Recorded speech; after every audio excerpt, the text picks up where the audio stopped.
be found to have been improperly tagged in the review process and is responsive to the act, the department will, of course, publish it. I look forward to seeing it. Catherine, Congressman Garcia says these missing files could be a crime. Let's watch what he said on MS Now. There is zero reason why Pam Bondi and the DOJ right now are withholding those documents unless they don't want us to see them, and they're essentially part of this cover-up. There are multiple crimes here. There are the crimes that have been committed by the men and those powerful against the women, and there are the crimes that we believe right now are possibly being committed by the DOJ and the Trump administration as part of this massive cover-up. I agree. And people will be held accountable for both. I agree. Catherine, if the DOJ is violating the Epstein Transparency Act law, what can be done?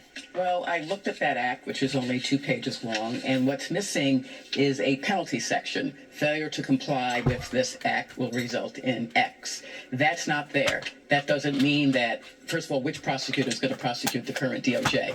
No one. They're going to have to wait till President Trump leaves office. So I don't see any provable crime.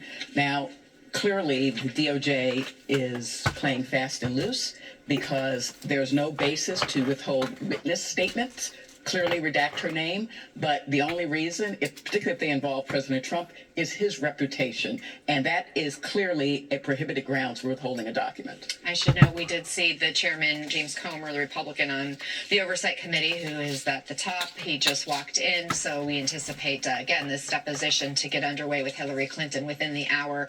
Everybody, thank you. Eli, I owe you an extra question next time. Ali Vitale, keep us posted from Chappaqua, and Lisa Rubin, Catherine Christian, Eli Stokels, thank you all for the conversation. We'll be keeping a close eye on Chappaqua and Hillary Clinton's deposition. We'll bring you any major movement that happens this morning.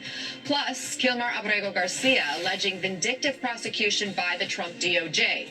What's unfolding in court right now? And as if Minnesota hasn't been through enough, the White House is now targeting Medicaid funding there, what the vice president is pointing to. We're back in 90 seconds. Stay right there. Boy, oh boy, if it ain't one thing, it's another, isn't it? With Minnesota. Unbelievable. Well, it's unbelievable in one way, but in another way, I don't guess it is unbelievable. Sad, really. Extremely sad.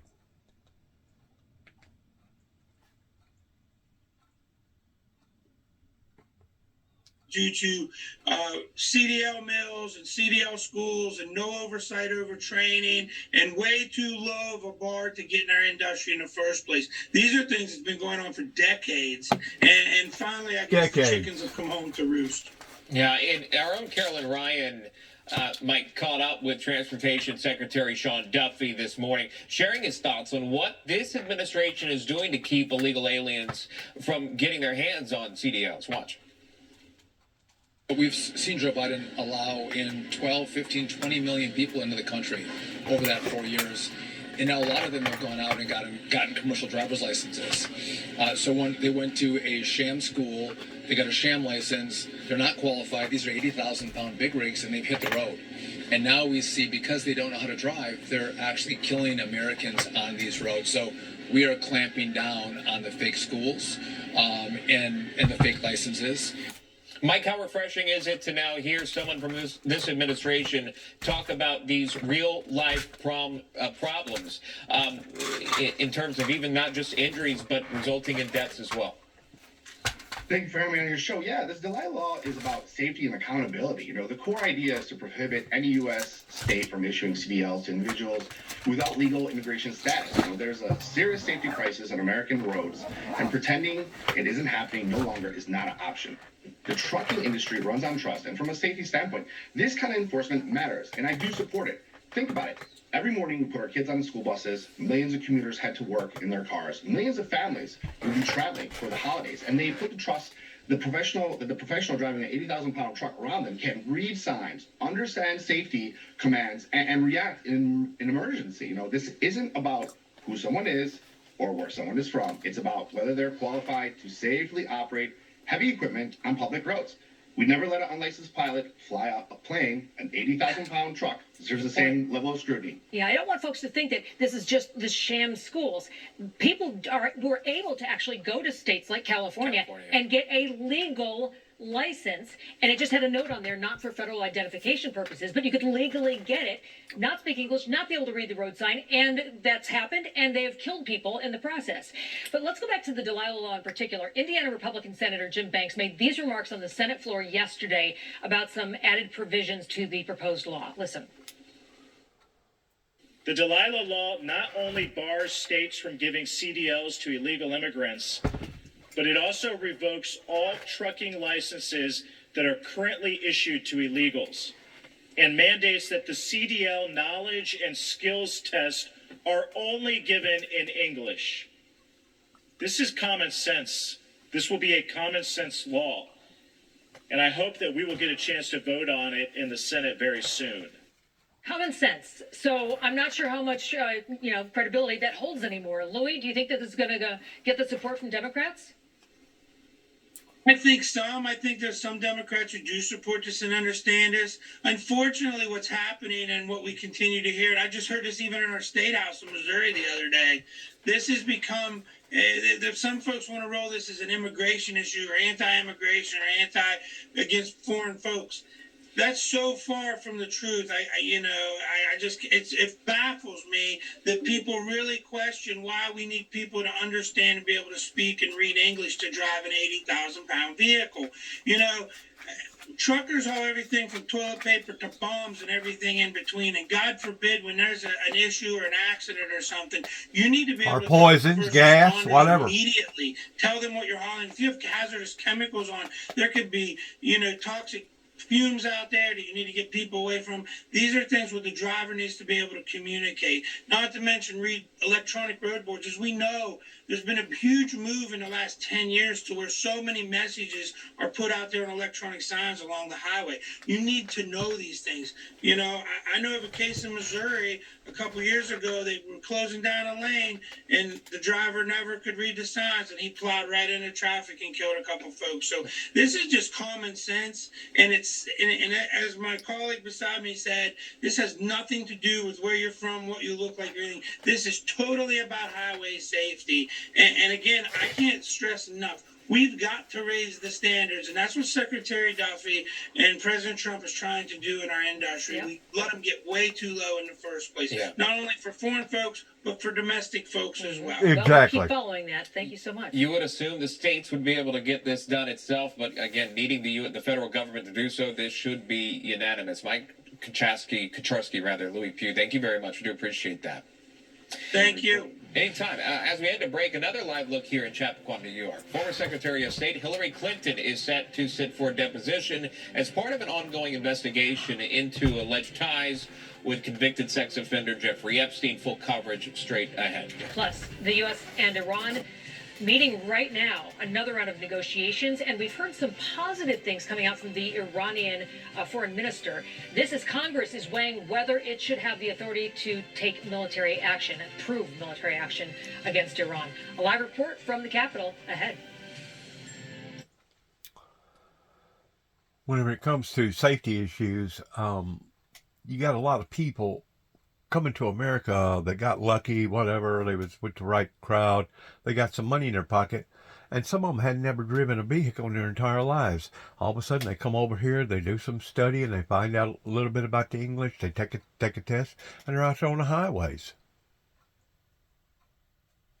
It's awful in what and how that our government officials in the past 20, 30 plus years have let the American people down whenever it comes to safety and concerns about people being out there on the road. I know because I've lost a son on the road about 5 months ago. 4 or 5 months ago, I lost a son. And it wasn't because he couldn't read, because he could read.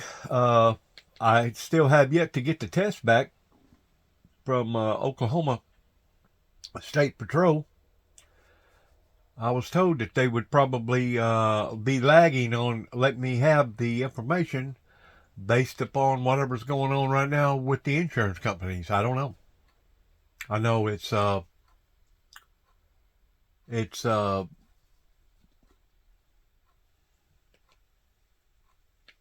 a good thing whenever you lose your only child. That's what I do know. 65 years. This is, the closest we've been to seeing a free Cuba, and for me, it can't happen soon enough. Carlos Jimenez, thank you so much. Please stay in touch. The story is just at the investigative stage, and we'll want to know what you find out, and then we'll talk about it later on. Thank you so much. Will do. Hillary Clinton will face some equally difficult questions when it comes to their global initiative and foundation. Epstein seems to have played a role in helping the Clintons in that area. What are they going to learn minutes away from a high-profile deposition with Hillary Clinton? Screen left, Chappaqua, New York. This surrounding alleged ties to Jeffrey Epstein, the questions that she could face under oath. Plus, the skyrocketing cost of sports on a streaming service, how the FCC is taking action to help reduce the sticker shock for you, the fan. What's more, it's awful. It's awful in how the high prices has just basically defeated those that's unfortunate and those that can't do no better for themselves. It's basically either retired or locked in on a disability. It's awful out there right now pertaining to the prices of everything. And as far as Hillary Clinton and Bill Clinton, well, all you got to do is basically look at the profile on Bill Clinton pertaining to Monica Lewinsky, and I think that pretty well speaks for itself. I mean, if basically Epstein was all about perverting the richest of the rich, or the powerful of the powerful, the elites out there, I'm pretty sure that the Clintons would have fell right into play with the rest of the bigwigs. That's what I got to say about it. On Monday, we had a nor'easter that we were tracking that. But now that this week's blizzard's in the rear view, what lies ahead as we count down the final few days of February may not surprise some of us. Things are about to get unsettled from the Midwest to the Mid-Atlantic. We're going to break down the several opportunities of us picking up snow, maybe some ice, and even rain. That's when Weather Command comes back. And of course, let's not forget about tornadoes, because we're right here at tornado sequence. God bless and shalom.